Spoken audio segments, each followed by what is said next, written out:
starts right now. Good afternoon, I'm Samantha Bryant. Here's stories making news on this Friday.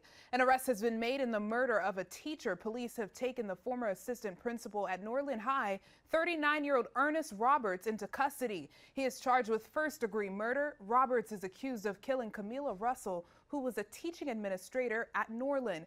Her body was discovered floating in a Miami Gardens canal in late May. A deadly and fiery crash, a car falling from an overpass, bursting into flames and landing in the southbound lanes on I-95 in Miami. A man and woman were pronounced dead at the scene. The southbound lanes of I-95 at the Golden Glades interchange remain shut down in that area for hours due to the risk of falling debris, and the cause of crash is still under investigation. Miami-Dade police were on the scene of a shooting in Northwest Miami-Dade. It happened along Northwest 69th Street and 18th Avenue. We're told that a woman was standing at the corner when a man went up to her. She ignored him and then he ended up shooting her. She was stable. When she was taken to the hospital, the shooter took off. Listen to Local 10's podcast, The Florida Files, wherever you are, whenever you want. Just say, Alexa, play the Florida Files podcast. Getting the latest episode of Florida Files. Here it is from TuneIn.